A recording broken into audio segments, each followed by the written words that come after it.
Okay, friends, you are watching Andy the Chemistry Guru Andy, your own channel, and હું છું નિલેશ દવે. તમે આજે lecture number 6 chapter number 2 બાર science Gujarati medium chapter number 2 દ્રાવણો એની આપણી વિડિયો ટ્યુટોરિયલ સિરીઝ ચાલુ છે અને એનો લેક્ચર નંબર 6 આપણે જોવા જઈ રહ્યા છે. આગળનું લેક્ચર નંબર 1 થી 5 તમે ખૂબ જ ફોકસ સાથે નોટ અને પેન લઈને ભણ્યો હશે એવી હું આશા રાખું છું. એન્ડ એમ છતાં પણ કેમિસ્ટ્રીમાં કન્ટિન્યુ નોલેજ મેળવવા માટે અમારી સાથે બન્યા રહો. ચેનલને સબસ્ક્રાઇબ કરી, લાઇક કરી, બેલ આઇકન દબાવી અને પર્સનલાઇઝ થઈ જાઓ. લેક્ચર નંબર 6 ની અંદર આજે આપણે ભણવાના છીએ એ છે ટોપિક ઘન દ્રાવણ, પ્રવાહી દ્રાવણ, પ્રવાહી દ્રાવણમાં બાષ્પ દમન, એને અસર કરતા પરિબળો અને રાઉલ્સનો નિયમ. મિત્રો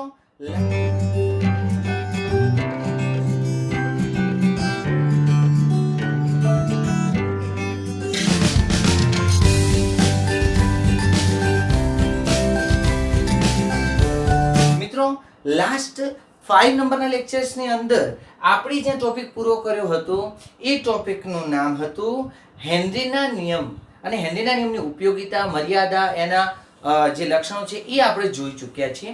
હવે આપણે થોડા આગળ જઈએ. તમારી એનસીઈઆરટી બુક બેઝ જ આપણે આગળ જઈએ છીએ એટલે તમારી કોઈ તકલીફ નહીં પડે. આપણે આ ચેપ્ટરની અંદર કીધું હતું કે મોટા ભાગે લિક્વિડ દ્રાવણો જ ભણવાના છે, પ્રવાહી દ્રાવણો વિશે જ અભ્યાસ કરવાનો છે. પરંતુ એક નાનકડો એવો ટોપિક આપણને અહીંયા આપેલો છે ઘન દ્રાવણનો, તો એના વિશે આપણે જરા ફોકસ કરી દઈએ કે ઘન દ્રાવણ એટલે શું. મિત્રો આપણે પહેલા જ કીધું છે કે દ્રાવણની કોઈ પણ ભૌતિક અવસ્થા, દ્રાવણ ઘન, પ્રવાહી કે વાયુ હોઈ શકે અને દ્રાવણની ભૌતિક અવસ્થા કોના પર આધારિત છે? ખાસ યાદ રાખજો, વળી પાછું રિવિઝન. ઘન દ્રાવણની ભૌતિક અવસ્થા મતલબ કોઈ પણ દ્રાવણની ભૌતિક અવસ્થા એ એના દ્રાવકની ભૌતિક અવસ્થા પર આધારિત છે. દ્રાવક ઘન તો દ્રાવણ ઘન, દ્રાવક પ્રવાહી કે વાયુ તો દ્રાવણ પણ પ્રવાહી કે વાયુ થશે. તો અહીંયા આપણે જ્યારે ઘન દ્રાવણ એવો શબ્દ બોલીએ છીએ અર્થાત તમારા મગજમાં એવું ફ્લેશલાઇટ થઈ જવી પડે કે અહીંયા દ્રાવક પોતે કેવો હશે? ઘન હશે. અચ્છા, દ્રાવક કેવો હશે? ઘન હશે. અચ્છા, દ્રાવણ ઘન દ્રાવણ છે એનો અર્થાત એવો નથી થતો કે દ્રાવ્ય પણ ઘન હશે. ના, એવો જરાય અર્થ થતો નથી. પરંતુ દ્રાવક તરીકે ઘન પદાર્થ હોય ત્યારે એમાં દ્રાવ્ય તરીકે ઘન, પ્રવાહી, વાયુ કાંઈ પણ હોઈ શકે છે. કેટલા પ્રકારના દ્રાવણો છે, કયા કયા છે, એના ઉદાહરણો કયા કયા છે, જાણવું છે તમારે? તો એના માટે તમે લેક્ચર નંબર 1 અને 2 જુઓ. લેક્ચર નંબર 1 અને 2 માં બોર્ડ નાનું છે પણ કોન્સેપ્ટ મોટા છે. Go and watch that. દ્રાવક આપણો ઘન હશે પરંતુ દ્રાવ્ય, પ્રવાહી, ઘન કે વાયુ હોય. અહીંયા આપણે બે પ્રકારના એવા દ્રાવણ ભણવાના છે કે જેમાં દ્રાવ્ય પણ ઘન અને દ્રાવક પણ ઘન છે. આ પ્રકારના દ્રાવણ ભણવાના છે ને એવા બે પ્રકારના દ્રાવણ પૈકી પહેલું દ્રાવણ છે એ છે વિસ્થાપિત ઘન દ્રાવણ. બહુ જ સમજવા જેવી વાત છે. વિસ્થાપિત ઘન દ્રાવણ શબ્દ પરથી આપણને ખબર પડી જાય કે અહીંયા દ્રાવકમાં જે દ્રાવ્ય થવા આવે છે એ દ્રાવ્યના અણુઓનો વ્યાસ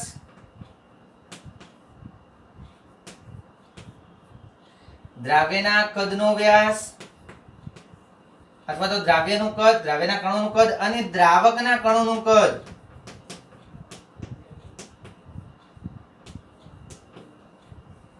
એ કેવો હશે? સમાન હશે. કેવો હશે? સમાન હશે.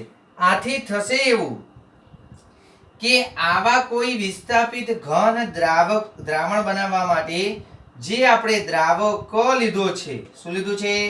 ખાસ યાદ રાખજો બેટા, આ ચેપ્ટરનું એક સુપર સિક્રેટ જે છે એ જ્યારે આપણે સંખ્યાત્મક ગુણધર્મ ભણવા જઈશું ત્યારે વાત કરીશું. અચ્છા, આ જે છે એ ઘન દ્રાવક છે. શું છે? ઘન દ્રાવક. અને અહીંયા દ્રાવણ બનાવવા માટે આની સાથે આવે છે ઘન દ્રાવણ. ધ્યાનથી જોજો, દીઠો તો તમને નહીં લાગે પરંતુ આ ઘન દ્રાવણને અહીંયા ગોઠવવા માટે આંતરાલીય જગ્યા પૂરતી નથી. આંતરાલીય જગ્યા એટલે અણુઓ વચ્ચેની જગ્યા પૂરતી નથી. અર્થાત આવા દ્રાવ્ય પદાર્થને જ્યારે ઘન દ્રાવણ બનાવવું હશે તો સમાન કદવાળા દ્રાવકમાં જ્યારે દ્રાવ્ય થાય ત્યારે ઓફકોર્સ એને આ પ્રકારના દ્રાવક કણોનું શું કરવું પડશે? વિસ્થાપન કરવું પડશે. અને આ રીતે જે દ્રાવણ બને છે એને આપણે કહીશું વિસ્થાપિત ઘન દ્રાવણ. શું કહીશું બેટા? વિસ્થાપિત ઘન દ્રાવણ. તો અહીંયા ટ્રાય કર્યો છે તમને વિસ્થાપિત ઘન દ્રાવણનો કોન્સેપ્ટ સમજાવવા માટે.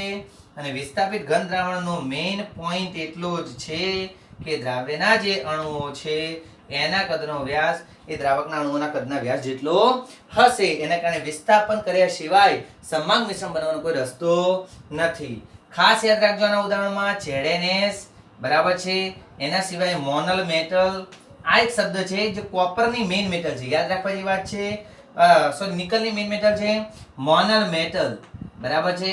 એમાં નિકલની સાથે કોપર અને અન્ય Fe તથા બીજી કેટલીક વિરલ ધાતુ હોય છે. તો આ અભ્યાસ કર્યો આપણે વિસ્થાપિત ઘન દ્રાવણનો બરાબર છે કે જ્યાં દ્રાવક ના અણુઓનું વિસ્થાપન દ્રાવ્ય ના અણુઓ દ્વારા થશે. બીજું એક દ્રાવણ છે તે છે આંતરાલીય ઘન દ્રાવણ. આંતરાલીય ઘન દ્રાવણ.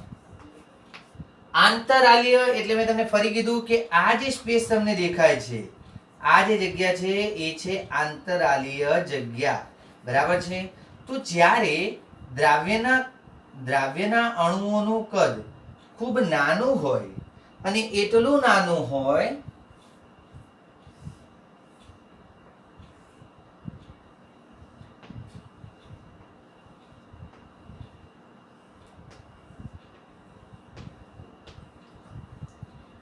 દ્રાવ્યના અણુઓનું કદ એટલું નાનું હોય કે તે પોતે મતલબ આ જે છે એ દ્રાવ્ય છે અને આ જે તમને દેખાય છે એ દ્રાવકની ઘન અવસ્થા છે.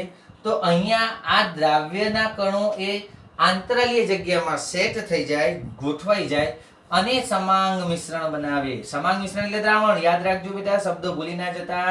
દ્રાવણની એકમાત્ર શરત શું હતી કે સમાંગ મિશ્રણ હોય તેને દ્રાવણ કહેવાય. તો આ રીતે આંતરાલીય અવસ્થામાં જ્યારે કોઈ ઘટક જોડાઈ જાય અને ગોઠવાઈ જાય અને સમાંગ મિશ્રણ બનાવે તો આવું દ્રાવણ કહેવાશે આંતરાલીય ઘન દ્રાવણ. ખૂબ જ સમજવા જેવી વાત છે. અને આનું ઉદાહરણ તમને બુકમાં આપેલું છે એ પ્રમાણે યાદ રાખજો. Tungsten carbide. W એ ટંગસ્ટન નો સિમ્બોલ છે. ટંગસ્ટન નામ તમે સાંભળ્યું હશે કદાચ. ટંગસ્ટન ફિલામેન્ટ આવો શબ્દ સાંભળ્યો હશે. તો યાદ રાખો બેટા, આપણો જે સોનો ગોળો એટલે પહેલાના જમાના હાલ યલો કલરના ગોળા બધા ઘરના અંદર વ્યવહાર ઉપયોગમાં ઓછા જોવા મળે છે, પણ છતાં એ સોનો જે ગોળો છે એની અંદર જે ફિલામેન્ટ લગાવેલો હોય છે એ ટંગસ્ટન ફિલામેન્ટ છે. આ વાયરની ખાસિયત મતલબ ટંગસ્ટન ધાતુની ખાસિયત એટલી છે કે ગલન બિંદુ ખૂબ જ ઊંચું છે, જેથી ખૂબ જ પતલા વાયરમાં જ્યારે ઇલેક્ટ્રિક કરંટ દોડાવવામાં આવે ત્યારે એટલી બધી વધારે ઉર્જા મુક્ત થાય છે કે ઉર્જા દ્વારા ઇલેક્ટ્રોન ઉત્તેજિત થઈ અને પ્રકાશ ઉર્જા સ્વરૂપે ઉર્જાને મુક્ત કરે છે. આપણને પ્રકાશ મળે છે. એટલે અલ્ટિમેટ અહીંયા વિદ્યુત ઉર્જાનું પ્રકાશ ઉર્જામાં રૂપાંતરણ થાય છે. કેમિસ્ટ્રી એ ફિઝિક્સ અને ફિઝિક્સ એ કેમિસ્ટ્રીની એક સિક્કાની બે બાજુ છે. મિત્રો, ફિઝિક્સ ને કેમિસ્ટ્રી બંને હાલ તમે ફિઝિક્સની અંદર જ્યારે તમારે ઇલેક્ટ્રોનનું વહન આવશે ત્યારે હોલ્સ થિયરી પણ આવશે. એવી રીતે આપણે ચેપ્ટર નંબર 1 ની અંદર બેન્ડ થિયરી પણ આવશે. તો આ બધું આપણે ભણતા રહીશું કેમિસ્ટ્રીની અંદર અને સારા પોઈન્ટને એકદમ હલવાની જેમ ખાઈ અને કમ્પ્લીટ કેમિસ્ટ્રીના કોન્સેપ્ટને ક્લિયર કરીશું. પણ એના માટે બને રહો અમારી ચેનલ સાથે. અહીંયા આપણે ઘન દ્રાવણનો પોઈન્ટ ક્લિયર કરીશું. જરા બોર્ડ વર્ક પર તમે નજર કરી લો, પછી આપણે આગળ વધીએ છીએ.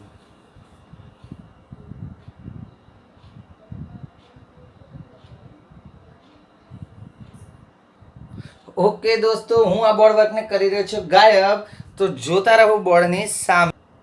It's magic. તો હવે આપણે આગળ વધીએ. પ્રવાહી દ્રાવણ વિશેની વાત કરવાની છે. બેટા, આપણે ઘન દ્રાવણ વિશે વાત કરી છે તો જેમાં બીજ એટલે કે દ્રાવક તરીકે આપણે ઘન પદાર્થ છે, પરંતુ હવે આપણે વાત કરવા જઈ રહ્યા છીએ પ્રવાહી દ્રાવણ વિશે.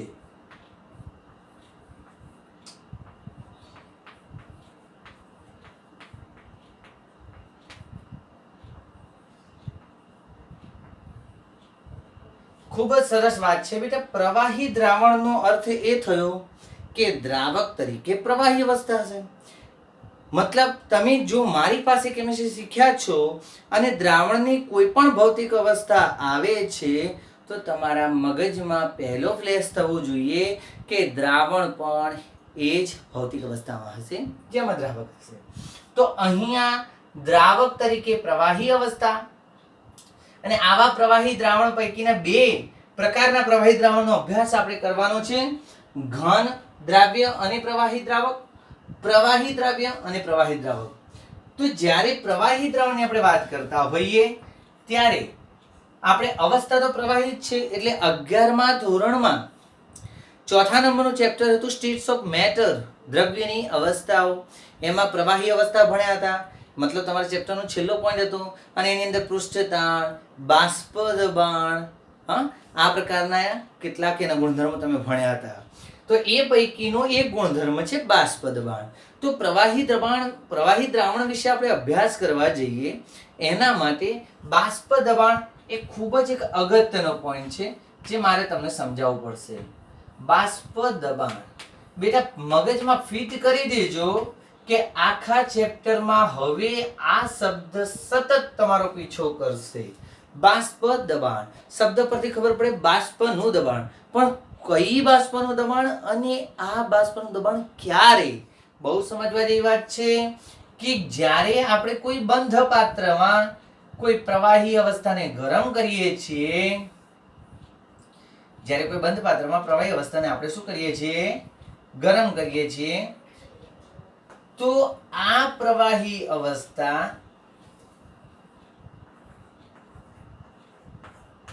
માં સપાટી પરના અણુઓ એકચ્યુઅલી ગરમી મળે એટલે પ્રવાહી અવસ્થાના અણુઓની ગતિ ઉર્જામાં ખૂબ વધારો થશે અને આ ગતિ ઉર્જાના કારણે આ અણુઓ પોતાની પ્રવાહી અવસ્થા છોડી અને વાયુ અવસ્થામાં કન્વર્ટ થશે. એટલે પ્રવાહીને ગરમ કરતા બે ઘટના થશે.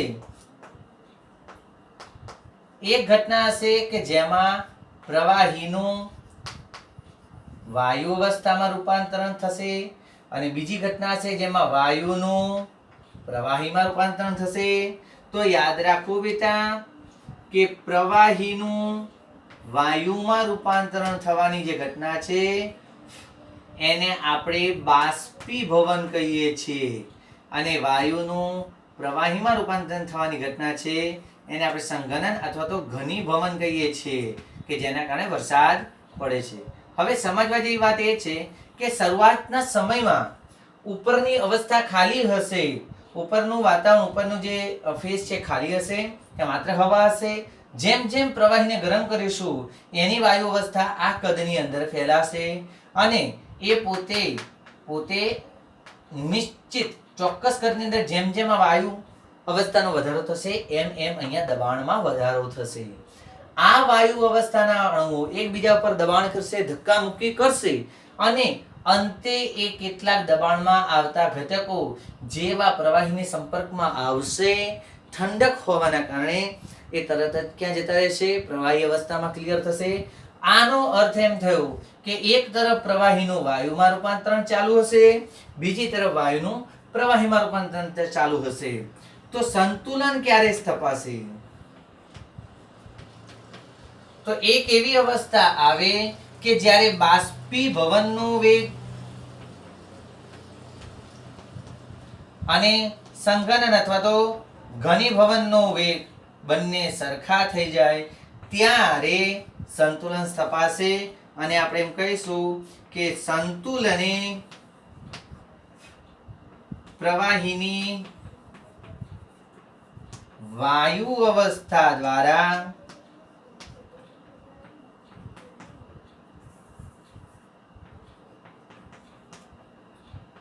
પાત્રની દિવાલ પર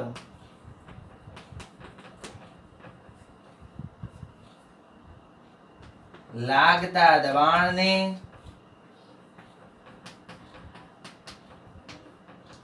બાષ્પ દબાણ કહેવાશે. ઇન શોર્ટ હું એમ કહું કે સંતુલને પ્રવાહીનું વાયુમાં અને વાયુનું પ્રવાહીમાં રૂપાંતર થવાની ઘટનાનો વેગ સમાન બને ત્યારે સંતુલને આ વાયુ અવસ્થા દ્વારા પાત્રની દિવાલ પર લાગતું દબાણ એટલે બાષ્પ દબાણ. તો હું એમ કહું કે બાષ્પ દબાણનો સીધો સંબંધ એ જે પ્રવાહીની સપાટી છે એ સપાટી પરના અણુઓની સંખ્યા પર આધારિત છે. બરાબર છે. હવે દ્રાવક, આ તો શુદ્ધ દ્રાવક તરીકે કોઈ પ્રવાહી હોય તોની વાત છે, પરંતુ કોઈ દ્રાવણ પ્રવાહી હોય, જ્યારે કોઈ દ્રાવણ પ્રવાહી હોય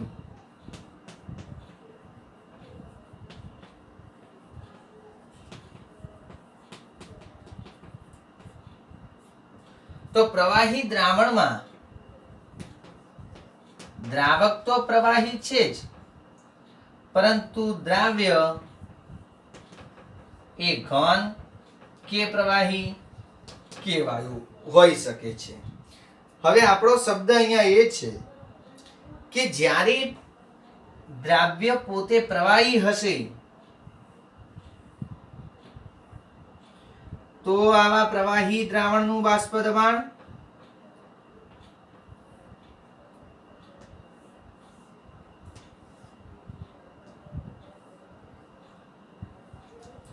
અને દ્રાવ્ય પોતે ઘન હશે તો આવા પ્રવાહી દ્રાવણનું બાષ્પ દબાણ કેટલું એ વિશે આપણે અહીંયા સમજવાનું છે. બહુ સમજવા જેવી વાત છે બેટા, એકદમ સિમ્પલ પોઈન્ટ છે, પરંતુ ખૂબ અગત્યનો, કારણ કે આનું લોજિક આગળ સંખ્યાત્મક ગુણધર્મોમાં જોડાયેલું છે. તો ખાસ યાદ રાખજો બેટા કે પ્રવાહી દ્રાવણમાં અહીંયા ઘન પ્લસ પ્રવાહી અને અહીંયા પ્રવાહી પ્લસ પ્રવાહી. એક વખત જરા હું ચેક કર્યો, તમે બોર્ડનો અભ્યાસ કરો કે તમને નીચે સુધી કમ્પ્લીટ દેખાય છે કે કેમ. Yes of course. હવે અહીંયા આપણે જોઈએ કે પ્રવાહીનું પ્રવાહીમાં તો આવા દબાણ, આવા દ્રાવણમાં ઉદ્ભવતું જે બાષ્પ દબાણ હશે એ બાષ્પ દબાણ બંને ઘટકો દ્વારા લાગતું બાષ્પ દબાણ હશે.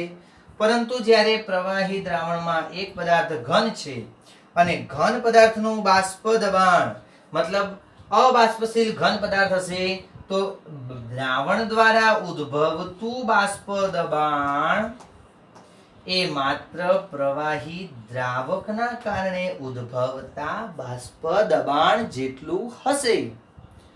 શબ્દો હું ખૂબ જ ધીમેથી ચીપી ચીપીને એટલા માટે બોલું છું કે તમને યાદ રહે. ફરીથી બોલું છું કે જો કોઈ પ્રવાહી એવું હોય કે જેમાં ઘન દ્રાવ્ય હોય, આ ઘન દ્રાવ્ય અબાષ્પશીલ હોય તો સમગ્ર દ્રાવણમાં બાષ્પશીલ પદાર્થ, હા મતલબ જેને ગરમ કરતા એ વાયુ અવસ્થામાં ફેરવાય એવો બાષ્પશીલ પદાર્થ એક જ છે પ્રવાહી. તો દ્રાવણનું કુલ બાષ્પ દબાણ કેટલું હશે? એ પ્રવાહીના બાષ્પ દબાણ જેટલું હશે. સમજ પડી? ખૂબ જ સરસ પોઈન્ટ છે. એક સેકન્ડ માટે આપણે બોર્ડનો અભ્યાસ કરી થોડા આગળ વધીશું કે આપણે આ વાત કેમ કરી, પરંતુ એના પહેલા બાષ્પ દબાણને અસર કરતા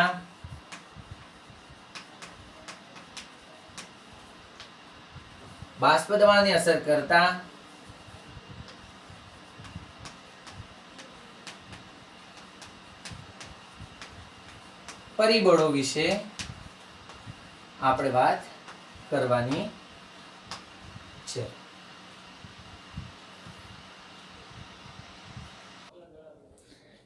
અચ્છા, બાષ્પ દબાણને અસર કરતા પરિબળોમાં આપણે ખાસ એક વાતને જરા ધ્યાનથી જોઈશું કે અહીંયા આપણે પ્રવાહી અવસ્થાને ધ્યાનમાં લઈશું.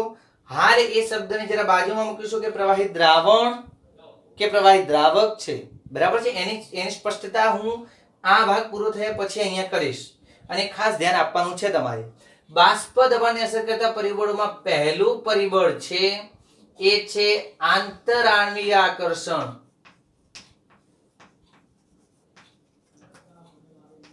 આંતરાણ્વીય આકર્ષણ બળ.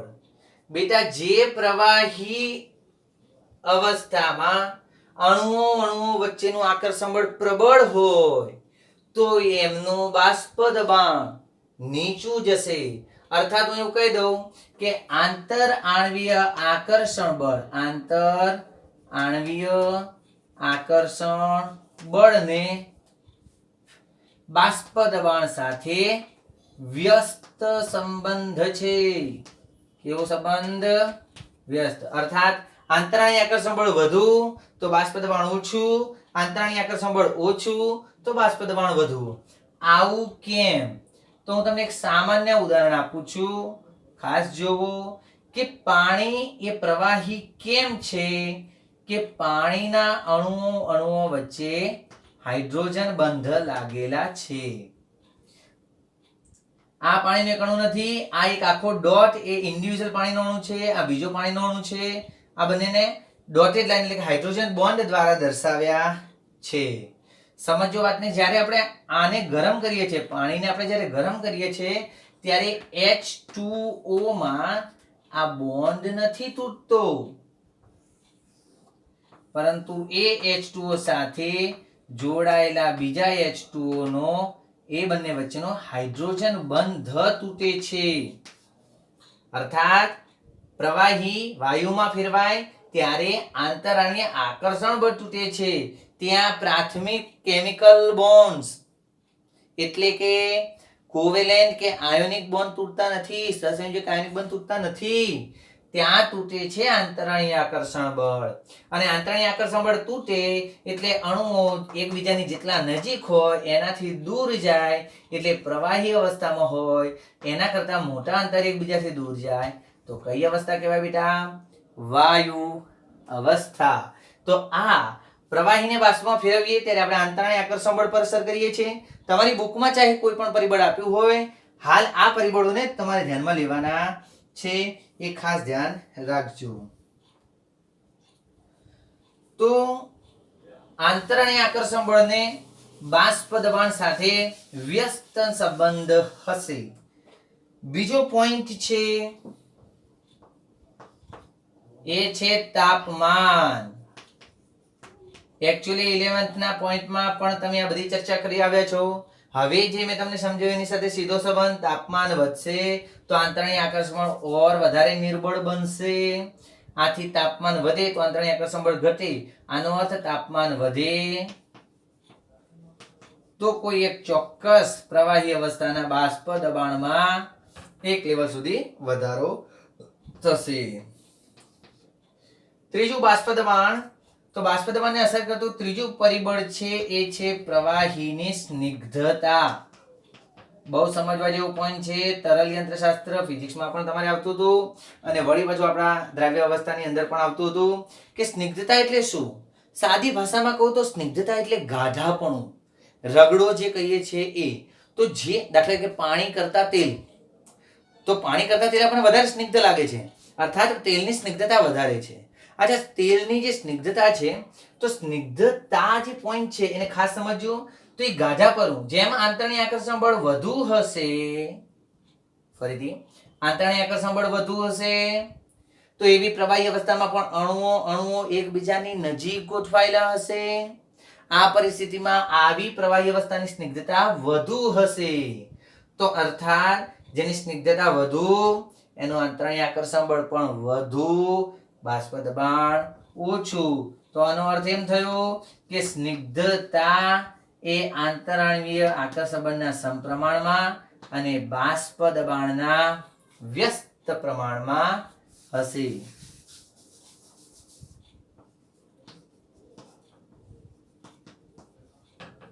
બરાબર. બહુ જ સુંદર પોઈન્ટની વાત આપણે અહીંયા કરી છે. તો આટલા બળ વર્ગનો તમે અભ્યાસ કરો, એક સેકન્ડમાં આપણે આગળ વધીએ છીએ. ઓકે બેટા, આગળ વધીએ. તો ઇન શોર્ટ આપણે એવું કહીએ કે આંતરાણીય આકર્ષણ બળ, સ્નિગ્ધતા કે ડાઇલેક્ટ્રિક કોન્સ્ટન્ટ, એ બધી જ વસ્તુ જે છે એ પ્રવાહીનું જે સ્વભાવ છે, નેચર ઓફ લિક્વિડ, બરાબર છે, તેના સ્વભાવ પર આધારિત છે. અને તાપમાનની વાત આપણે કરી ચૂક્યા છીએ. હવે આવા પ્રવાહીની, દાખલા તરીકે કોઈ પ્રવાહી જે છે એ પ્રવાહીની બાષ્પાયન એન્થાલ્પી,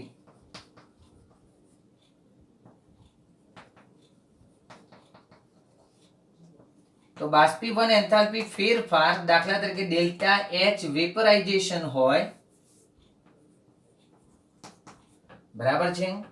અને T1 તાપમાને મતલબ તાપમાન સાથે બાષ્પ દબાણને કેવી રીતે ફરક છે, તો T1 તાપમાને આવા પ્રવાહીનું બાષ્પ દબાણ P1 હોય અને T2 તાપમાને આવા પ્રવાહીનું બાષ્પ દબાણ T2 હોય, તો ખાસ યાદ રાખજો JEE નીટ માટે એક ઇમ્પોર્ટન્ટ ઇક્વેશન જે સાયન્સથી બુકમાં આપણને આપેલું નથી, આ સ્પેશિયલી તમારા માટે છે, ખાસ યાદ રાખજો. તો અહીંયા આપણે એવું લખી શકીએ કે log P2 by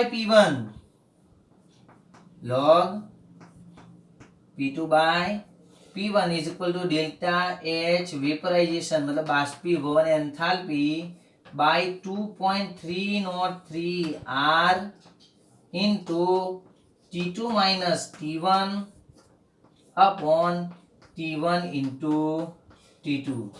अच्छा આપણે ડોટ કરી દઈશું તો પણ ચાલશે. આને કેલ્સિયસ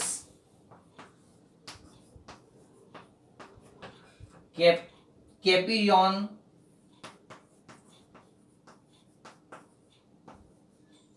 સમીકરણ કહેવાય છે. શું? કેલ્સિયસ કેપિયોન સમીકરણ. તો આ જે બોર્ડ વર્ક છે એને જરા તમે જુઓ. ઓકે, આપણે હવે અહીંયા આ પોઈન્ટ પૂરો કરવાની સાથે આપણે ઘન દ્રાવણ, પ્રવાહી દ્રાવણ, ઘનનું પ્રવાહીમાં, પ્રવાહીનું પ્રવાહી દ્રાવણમાં અને બાષ્પ દબાણ અને પરિબળો સુધીના પોઈન્ટને આપણે ખતમ કર્યા છે. Now we are going on the Raoult's law. રાઉલ્ટના નિયમ પર આપણે જઈએ છીએ અને રાઉલ્ટના નિયમના બે કેસ આપણી સામે હશે.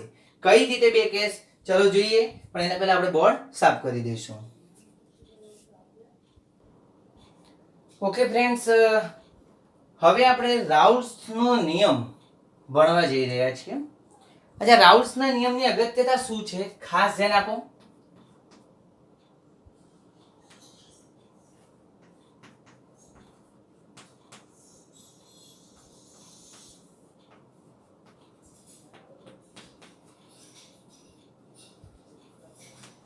કે રાઉલ્ટ નામના વૈજ્ઞાનિકે દ્રાવણના બાષ્પ દબાણ અને દ્રાવણમાં દ્રાવ્ય થયેલા દ્રાવ્ય પદાર્થના મોલ અંશ સાથેનું રિલેશન બતાવ્યો. અર્થાત આ જે રિલેશન છે એ અલ્ટિમેટ કોના વચ્ચેનું રિલેશન છે? બાષ્પ દબાણ P and mall fraction X વચ્ચેનું રિલેશન છે. હવે આપણા મગજમાં પ્રશ્ન આવે કે સાહેબ X અને P વચ્ચેનું રિલેશન તો આપણે મેળવી ચૂક્યા છીએ. અચ્છા, તમે મને બતાવો કે કેમ મેળવી ચૂક્યા છીએ? ઓફકોર્સ લેક્ચર નંબર 5 ની અંદર આપણે હેનરીનો નિયમ ભણ્યા, તો એ હેનરીના નિયમમાં પણ બાષ્પ દબાણ અને મોલાંશ વચ્ચેનો જ સંબંધ હતો. તો રાઉલ્ટ્સ લો અને હેનરીના લોમાં ફરક શું છે? તમારે જાણવું તો હશે જ કે રાઉલ્ટ્સ લો અને હેનરીના લોમાં ફરક શું છે. તો જાણને કે લીએ બને રહીએ હમારી સાથ, કેમ કે જ્યારે હું રાઉલ્ટ્સ લો પૂરો કરીશ ત્યારે હું બતાવીશ. એકચ્યુઅલી રાઉલ્ટ્સ લો જે છે એ હેનરીઝના નિયમનો એક સ્પેશિયલ કેસ છે, પરંતુ કેવી રીતે રાઉલ્ટ્સ લો એ હેનરીના નિયમનો એક વિશિષ્ટ કિસ્સો છે એ આપણે પછી જોઈએ. અહીંયા ચાલુ કરીએ રાઉલ્ટ્સનો નિયમ. અચ્છા, રાઉલ્ટ્સનો નિયમ બે કેસથી આપણે ભણીશું. એક એવું પ્રવાહી દ્રાવણ, કેસ નંબર 1 કે પ્રવાહી દ્રાવણ કે જેમાં દ્રાવ્ય પણ પ્રવાહી અને દ્રાવક પણ પ્રવાહી. અચ્છા, બંને પ્રવાહી, બહુ સમજવા જેવી વાત. દ્રાવ્ય અને દ્રાવક બંને પ્રવાહી હોય તો મેં તમને કીધું કે આવા કોઈ પ્રવાહી દ્રાવણ દ્વારા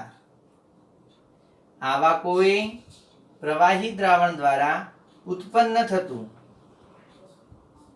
જે બાષ્પ દબાણ છે, આવા કોઈ પ્રવાહી દ્રાવણ દ્વારા ઉત્પન્ન થતું બાષ્પ દબાણ છે,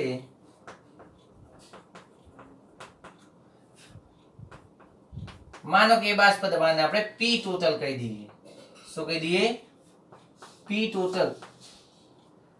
તો શું કહી શકીએ એ બાષ્પ દબાણ વિશે આપણે?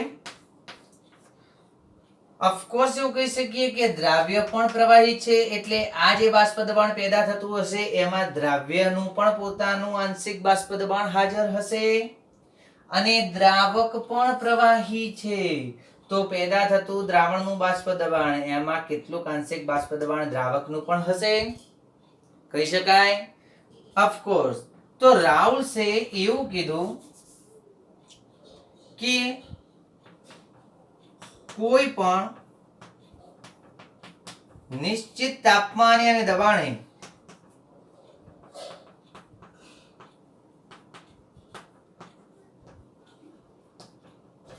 કોઈ પણ નિશ્ચિત તાપમાને પ્રવાહી દ્રાવણનું બાષ્પ દબાણ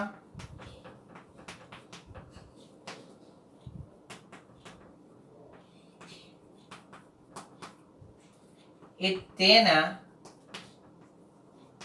બાષ્પશીલ ઘટકોના આંશિક બાષ્પ દબાણના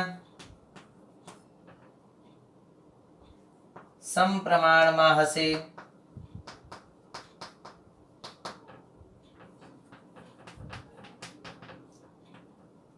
અચ્છા સાદી ભાષામાં હું એમ કહું કે દાખલા તરીકે કોઈ દ્રાવણ A અને B પ્રવાહી ઘટકોનું બનેલું છે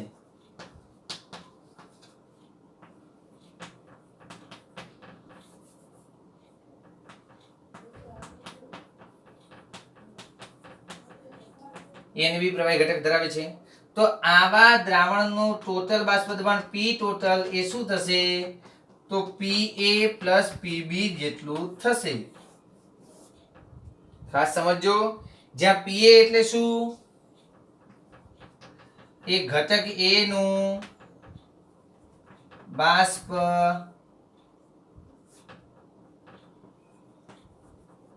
દબાણ અને PB એટલે શું B નું બાષ્પ દબાણ ઓકે અહીંયા PA એટલે P નું બાષ્પ A નું બાષ્પ દબાણ આંશિક બાષ્પ દબાણ અને PB એટલે B નું આંશિક બાષ્પ દબાણ તો આ નિયમ પ્રમાણે હવે PA અને PB ની વેલ્યુ શું થશે તો ચાલો હેનરીસ લો પ્રમાણે આપણે આગળ જઈએ બરાબર છે તો હેનરીસ લો ની અંદર એવું આવતું હતું કે ઘટક A નું બાષ્પ દબાણ A નું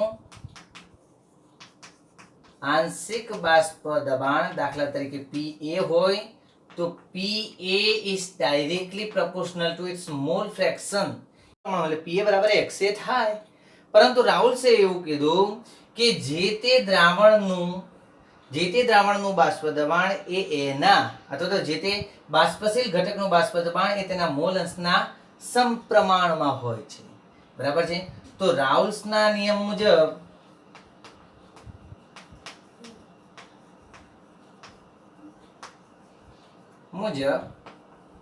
PA બરાબર PA0 into XA લખાયું હેનરીસ લો ની અંદર KH લખ્યું હતું યાદ રાખજો હેનરીસ લો માં આપણે હેનરીનો અચળાંક KH લખ્યો હતો પરંતુ અહીંયા આપણે રાઉલ્સના નિયમમાં PA0 લખ્યું છે તો આવું કેમ જ્યાં PA0 શું છે તો જ્યાં PA0 એ ઘટકનું શુદ્ધ અવસ્થાનું બાષ્પ દબાણ છે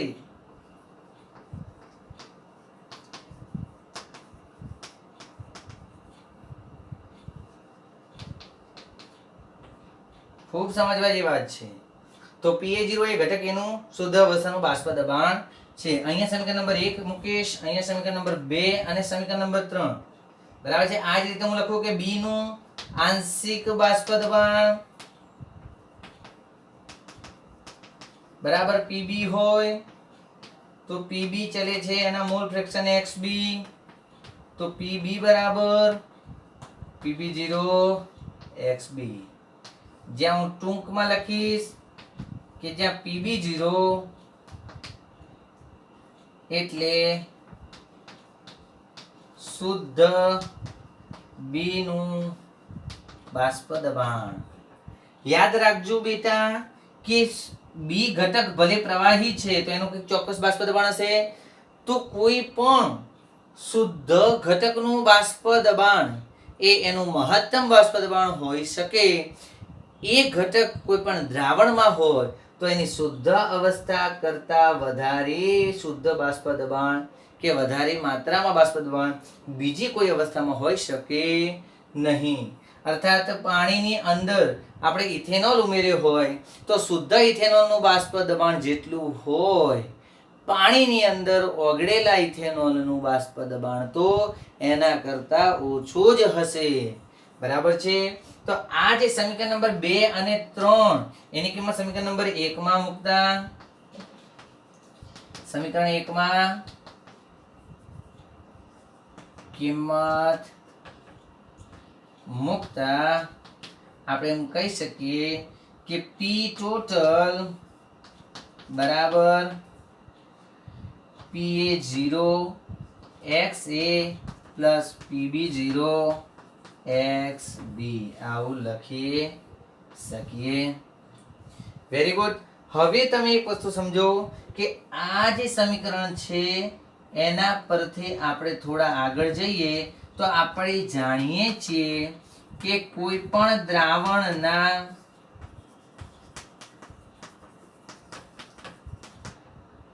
મોલ અંશ બરાબર 1 થાય. મતલબ કોઈ પણ દ્રાવણમાં રહેલા ઘટકોના મોલ અંશનો સરવાળો હંમેશા 1 થાય.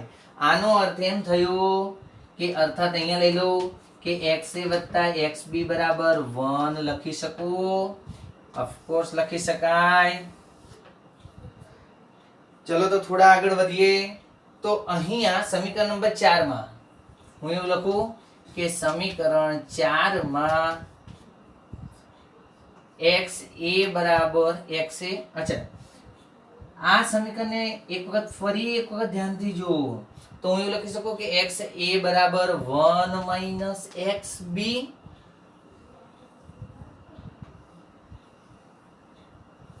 ઓફકોર્સ. અને આ કિંમતને સમીકરણ નંબર 4 માં મૂકું તો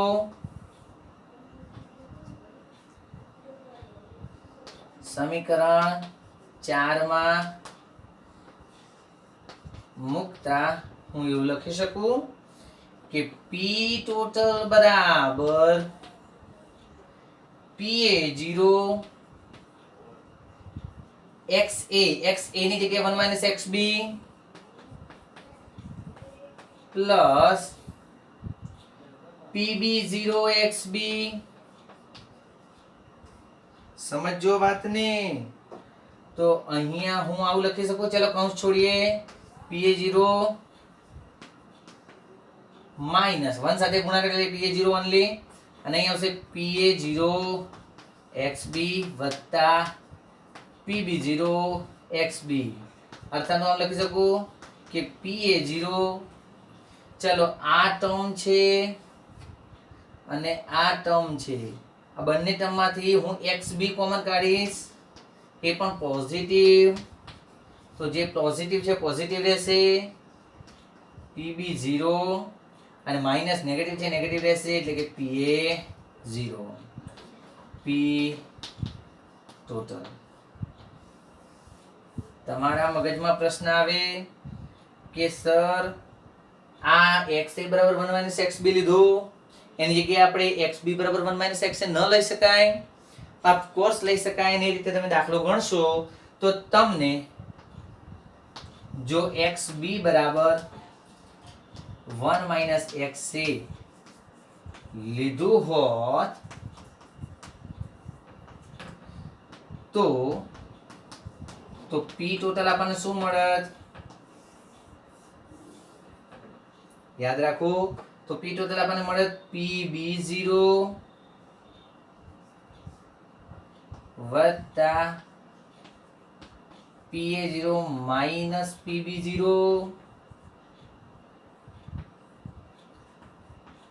ઇન્ટુ XA. અચ્છા, હવે કેવી રીતે મળત એ તમે શોધી લેજો. જે રીતે મેં આ ટર્મ કર્યું છે એ જ પ્રમાણની ટર્મ તમે આગળ જઈ શકો છો.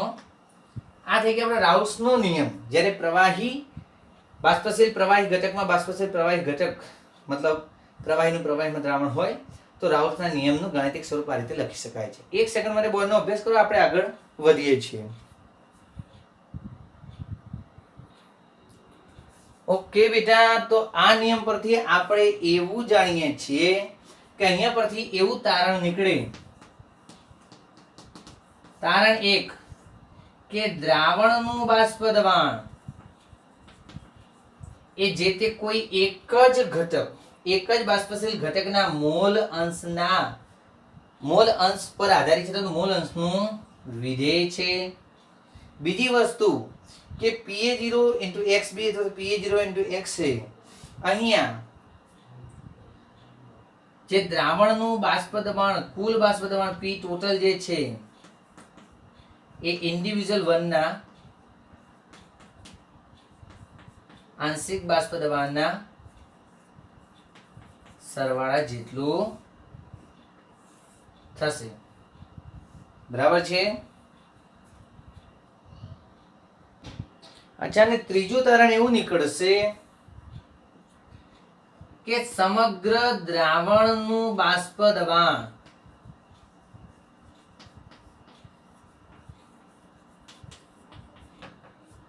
એ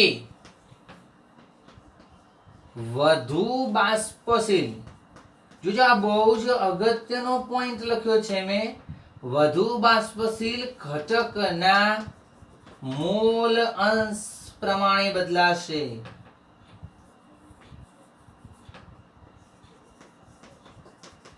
ખૂબ સમજવા જેવી વાત. તો દ્રાવણનું જે બાષ્પ દબાણ છે વધુ બાષ્પશીલ ઘટકના મોલ અંશ મુજબ બદલાશે. કેવી રીતની વાત છે એ આપણે જોઈએ. 1 સેકન્ડ માટે બોર્ડનો અભ્યાસ કરો, કારણ કે એક પોઈન્ટને આપણે થોડો રબ કરવું પડશે, પછી આપણે આગળ જઈએ છીએ. અચ્છા, હવે આપણે અહીંયા એવું વિચારી લઈએ કે દ્રાવ્ય જે છે એ ઘટક A છે. બહુ સમજો વાતને. દ્રાવ્ય જે છે એ ઘટક A છે અને દ્રાવક જે છે એ ઘટક B છે. આવું આપણે માની લઈએ છીએ. તો હું એવું કહીશ કે દ્રાવકનું બાષ્પ દબાણ એ PB બરાબર PB0 * XB હશે. બહુ સમજવા જેવી વાત. તો દ્રાવ્યનું બાષ્પ દબાણ તથા દ્રાવ્યનું બાષ્પ દબાણ એ PA બરાબર PA0 * X એ હશે. તમે ધ્યાનથી જુઓ કે જો XA અથવા તો XB શુદ્ધ દ્રાવક લઈએ તો, અચ્છા, જ્યારે દ્રાવક શુદ્ધ હશે તો શુદ્ધ દ્રાવકનું બાષ્પ દબાણ કેટલું? PB બરાબર PB0 જેટલું. કારણ શું? કારણ કે XB બરાબર 1 થાય. દ્રાવક શુદ્ધ છે તો શુદ્ધ દ્રાવકમાં બીજું કોઈ છે જ નહીં, તો શુદ્ધ દ્રાવકમાં 100% દ્રાવકના મોલ અંશ એટલે 1 થશે. એવી જ રીતે જો શુદ્ધ દ્રાવ્ય લઈએ તો શુદ્ધ દ્રાવ્યનું બાષ્પ દબાણ થશે PA બરાબર PA0. આનો અર્થ હું તમને એવું કહેવા માંગુ છું કે બુકમાં જે ગ્રાફ ડ્રો કર્યો છે, ગ્રાફને આપણે સમજવા જઈ રહ્યા છીએ કે જો કોઈ પણ શુદ્ધ દ્રાવણ અને શુદ્ધ દ્રાવકમાં જ્યારે આપણે બાષ્પશીલ કોઈ દ્રાવ્ય ઉમેરીએ છીએ તો એ દ્રાવણનું બાષ્પ દબાણ હંમેશા દ્રાવકના બાષ્પ દબાણ કરતા ઓછું, ફરીથી કહું છું, દ્રાવકના બાષ્પ દબાણ કરતા ઓછું દ્રાવ્યના બાષ્પ દબાણ કરતા વધુ હશે. અચ્છા, તમારા મગજમાં પ્રશ્ન આવે કે સાહેબ દર વખતે જે દ્રાવ્ય છે, અહીંયા આપણે એવું પરિસ્થિતિ લીધી છે કે દ્રાવક એ દ્રાવ્ય કરતા વધુ બાષ્પશીલ છે. દ્રાવક દ્રાવ્ય કરતા વધુ બાષ્પશીલ છે. તો મોટા ભાગે દ્રાવક દ્રાવ્ય કરતા વધુ જ બાષ્પશીલ હશે, કારણ કે દ્રાવક પોતે વધુ બાષ્પશીલ હશે, આંતરણીય આકર્ષણ ઓછું હશે, ત્યારે જ દ્રાવ્ય એની અંદર ઓગળ્યો હશે. તો દ્રાવ્ય એ દ્રાવકમાં ઓગળ્યો હશે અને એના કારણે આપણે એવું કહીએ કે દ્રાવકનું બાષ્પ દબાણ વધુ હશે. તો હવે આપણે એક ડ્યુઅલ ગ્રાફ વિચારીએ. ખાસ યાદ રાખજો, તમારી બુકમાં એક સાથે બે ગ્રાફ આપેલા છે. એક સાથે બે ગ્રાફમાં જે નીચેની ડોટેડ લાઈન છે એ ડોટેડ લાઈન એ જે તે ઇન્ડિવિજ્યુઅલ ઘટકને દર્શાવે છે. હવે વિચારી લઈએ કે કોઈ એક દ્રાવક XB, શુદ્ધ દ્રાવક XB જે છે, XB શરૂઆતમાં 0 છે. જેમ જેમ શુદ્ધ દ્રાવકના મોલ અંશ વધતા જશે અને એના મહત્તમ મોલ અંશ દાખલા તરીકે થશે XB બરાબર 1, ત્યારે એનું મહત્તમ બાષ્પ દબાણ હશે PB0 or PB ઓરિજિન. બરાબર છે. કોઈ આને O કહે છે, કોઈ આને 0 કહે છે, કોઈ સ્ટાન્ડર્ડ કહે છે, તો PB standard whatever you want તમે એને રાખી શકો છો. ચલો, સમજણ મહત્વની છે. હવે જો XB બરાબર 1 હોય કોઈ દ્રાવણમાં XB એટલે કે દ્રાવકના મૂલાંશ 1 હોય તો આનો અર્થ એવો થાય કે દ્રાવ્યના મૂલાંશ 0 છે. પરંતુ જેમ જેમ દ્રાવ્યના મૂલાંશ વધતા જશે, જેમ જેમ દ્રાવ્યના મૂલાંશ વધતા જશે એમ એમ દ્રાવકના મૂલાંશ ઘટતા જશે. તો દ્રાવકના મૂલાંશ XA બરાબર 1 થાય તો જેમ દ્રાવ્યના મૂલાંશ XA બરાબર 1 થાય તો એ સમયે દ્રાવ્યની શુદ્ધ અવસ્થા હોવી જોઈએ અને એ સમયના મહત્તમ બાષ્પ દબાણ PA0 હોય. હવે આ ગ્રાફમાં આ બંને ડોટેડ લાઈન છે, પરંતુ સમગ્ર દ્રાવણનું બાષ્પ દબાણ કયા રીતનું હશે? અર્થાત આવા કોઈ દ્રાવણનું જ્યારે બાષ્પ દબાણ માપવામાં આવ્યું તો એ દ્રાવણનું બાષ્પ દબાણ હંમેશા ઓછા બાષ્પશીલ ઘટકની શુદ્ધ અવસ્થાના બાષ્પ દબાણ કરતા વધુ અને વધુ બાષ્પશીલ ઘટકના શુદ્ધ બાષ્પ દબાણ કરતા ઓછું. અર્થાત દ્રાવ્ય અને દ્રાવકની બાષ્પ દબાણની રેન્જમાં મળશે. તો દ્રાવણનું કુલ બાષ્પ દબાણ P ટોટલ એ હંમેશા એકચ્યુઅલી PA પ્લસ PB જેટલું થાય. હવે જો દ્રાવણ આદર્શ હોય તો આ તમામે તમામ ગ્રાફ આપણને રેખીય મળે. પરંતુ જો દ્રાવણ બિનાદર્શ હોય તો આદર્શ દ્રાવણ અને બિનાદર્શ દ્રાવણ શું અને કેવી રીતે આદર્શ દ્રાવણ પરથી રાઉલ્સના નિયમ અને રાઉલ્સના નિયમ પરથી બિનાદર્શ દ્રાવણ વિશે આપણે જાણવાનું છે. એ જાણવા માટે તમારે જોવું પડશે લેક્ચર નંબર 7. અહીંયા આપણે રાઉલ્સના લોનો કેસ નંબર 1 પૂરો કર્યો છે. તમને બુકનો જે આ ચાર્ટ છે એ સમજાવ્યો છે. એ ચાર્ટમાં હવે એક નાનકડો પોઈન્ટ જે છે એ હું તમને સમજાવવા જઈ રહ્યો છું. આશા રાખું છું કે અહીંયા તમને દેખાશે જ. ખૂબ સમજવા જેવી વાત છે કે જ્યારે કોઈ દ્રાવણ એ બાષ્પશીલ ઘટકોનું છે ત્યારે દ્રાવણમાં તો A પ્લસ B છે જ, પરંતુ બેટા એ દ્રાવણમાંથી ઉદ્ભવેલી બાષ્પમાં પણ A અને B ઘટક સામેલ હશે. MK એટલે કે માસ્ટર K. બહુ સમજવા જેવી વાત. તમારા કેસ નંબર 1 નો આ લાસ્ટ પોઈન્ટ છે. હવે જો દ્રાવણમાં જે મોલ અંશ છે દ્રાવ્ય અને દ્રાવકના એને XB અને XA કીધા, તો ધારી લો કે વાયુ અવસ્થામાં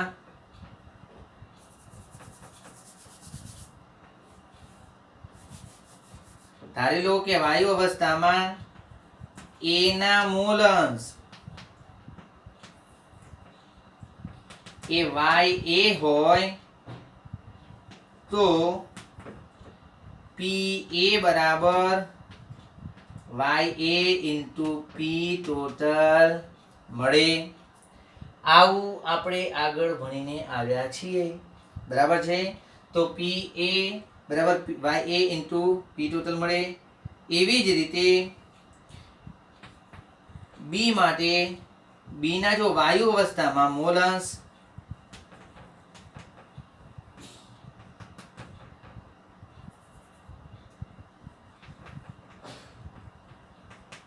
જો YB હોય તો PB બરાબર YB into P ટોટલ મળે.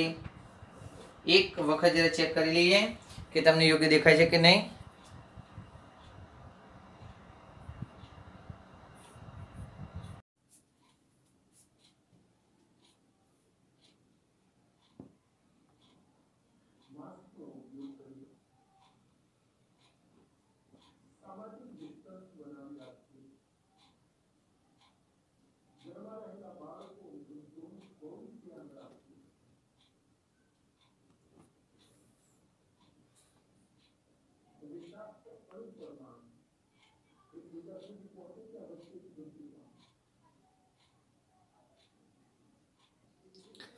ओके बेटा, तो अभी हम थोड़ा सा आगे जाए, ये पॉइंट को थोड़ा सा आगे समझते हैं, पर इससे पहले इधर हमें ये पार्ट को रब करना पड़ेगा. तो बोर्ड का स्क्रीनशॉट लेने के लिए 1 सेकंड का टाइम है, बाद में मैं बोर्ड को रब कर देता हूं. ठीक है, टाइम. ओके बेटा, तो અહીંયા આપણે જોયું કે A અને B બે લિક્વિડ ધરાવતા દ્રાવણ થી બનતું જે વેપર પ્રેશર છે, તો બાષ્પ દબાણ છે, તો દ્રાવણનું બાષ્પ દબાણ એ પોતે દ્રાવણમાં રહેલા ઘટકોના અંગત પાર્શિયલ વેપર પ્રેશર મતલબ આંશિક બાષ્પ દબાણના ટોટલ સરવાળા જેટલું થશે. પરંતુ એ દ્રાવણમાં બાબતે અને અહીંયા આપણે દ્રાવણ જ્યારે બંને દ્રાવ્ય અને દ્રાવક બંને શું છે, બાષ્પશીલ છે. આથી જ્યારે દ્રાવણને ગરમ કરીશું તો એની ઉપર રહેલી બાષ્પાવસ્થામાં પણ A અને B ઘટક હશે, તો જેમના મોલ અંશ પ્રમાણે એમની બાષ્પ અવસ્થામાં પણ એમના આંશિક બાષ્પ દબાણની વાત આપણે અહીંયા કરી છે. ફરી એકવાર રાઉલ્સના લોનો જે કિસ્સો આપણે ભણ્યા કે જેમાં પ્રવાહી દ્રાવણ અર્થાત દ્રાવ્ય અને દ્રાવક બંને પ્રવાહી છે, એવા કિસ્સા માટે આપણે વાત કરીએ અહીંયા મોલ અંશ. અહીંયા આપણે બાષ્પ દબાણ વિરુદ્ધ મોલ અંશનો જે ગ્રાફ ડ્રો કર્યો છે અને ફરી એકવાર તમે મગજમાં ફિટ કરી લો. આ પ્યોર બી કોમ્પોનેન્ટ અરે એ કોમ્પોનેન્ટનો મોલ અંશ બતાવે છે, આ પ્યોર બી કોમ્પોનેન્ટનો મોલ અંશ બતાવે છે, જ્યારે અહીંયા જે સોલિડ લાઈન પીળા કલરની જે ડ્રો કરી છે એ ટોટલ દ્રાવણનું વેપર પ્રેશર બતાવે છે. હવે તમે જરા મગજમાં ફિટ કરો કે A અને B ઘટકથી બનેલું દ્રાવણ હોય તો માનો કે જો A અને B ઘટકથી દ્રાવણ બને,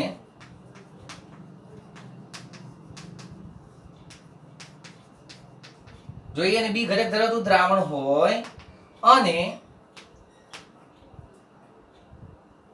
B એ વધુ બાષ્પશીલ હોય A કરતા,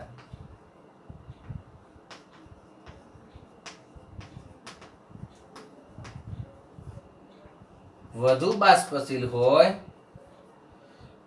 તો એ પરિસ્થિતિમાં Pb0 is greater than Pa0 થાય, જેની વાત આપણે હાલ જ આપણે અહીંયા કરી. અને આ પરિસ્થિતિમાં હંમેશા યાદ રાખો કે દ્રાવણનું મહત્તમ બાષ્પ દબાણ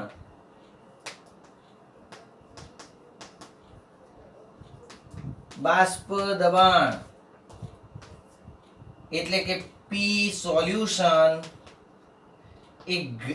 એ less than or equal to Pb0 હોઈ શકે. અર્થાત દ્રાવણનું મહત્તમ બાષ્પ દબાણ એ વધુ બાષ્પશીલ ઘટકના પોતાના શુદ્ધ અવસ્થાના બાષ્પ દબાણથી વધુ ના હોઈ શકે, અને દ્રાવણનું ન્યૂનતમ બાષ્પ દબાણ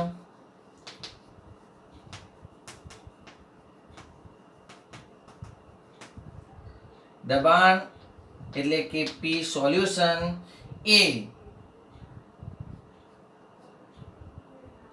Pa0 થી ઓછું ના હોઈ શકે. આનો શુદ્ધ ગુજરાતી અર્થ એ થયો કે દ્રાવણનું બાષ્પ દબાણ એ હંમેશા બંને બાષ્પશીલ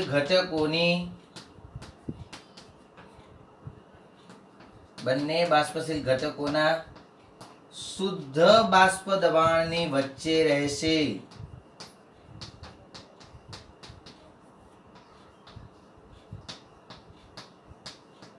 બહુ જ સમજવા જેવી વાત અહીં આપણે કરી ચૂક્યા છે. આ લોજિકલ સેન્સ છે એટલા માટે હું તમને કહું છું, કારણ કે આના પરથી જ્યારે આપણને JEE નીટની અંદર કોઈ લોજિકલ ક્વેશ્ચન પૂછે તો એ આપણા મગજમાં ક્લિયર હોવો જોઈએ. આપણે JEE નીટ મેઇન શોર્ટની અંદર એ પ્લેલિસ્ટની અંદર જ્યારે આપણે જઈશું તો ઓર વધારે, કારણ કે આપણો પ્રાઇમ ટાર્ગેટ છે 12મા મહિના સુધી તમારો કોર્સને કમ્પ્લીટ કરવો અને ત્યારબાદ એના રિલેટેડ ઓર વધારે સારા અને સારા હાઈ લોજિકલ સેન્સના ક્વેશ્ચન નાખવા. ત્યારે હું તમને વારંવાર આપણા જે વિડીયોઝ છે એનો પોઈન્ટ આઉટ કરતો રહીશ કે આ પોઈન્ટમાં જઈ અને તમે ત્યાં આ પોઈન્ટને જરા ધ્યાનથી જુઓ. બીજી એક માસ્ટર કી એટલે કે ગુરુ ચાવી મગજમાં ફીટ કરી દેજો બેટા કે કોઈ પણ દ્રાવણનું બાષ્પ દબાણ, ખાસ યાદ રાખજો, દ્રાવણનું બાષ્પ દબાણ હંમેશા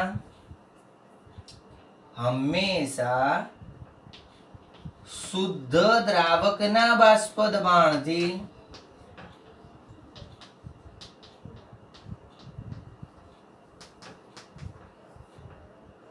ઓછું જ હોય. અર્થાત દ્રાવણનું બાષ્પ દબાણ is less than that of the શુદ્ધ દ્રાવકનું બાષ્પ દબાણ. આ ખાસ યાદ રાખજો. પરંતુ હવે આપણા મગજમાં પ્રશ્ન આવવો જોઈએ કે આવું કેમ?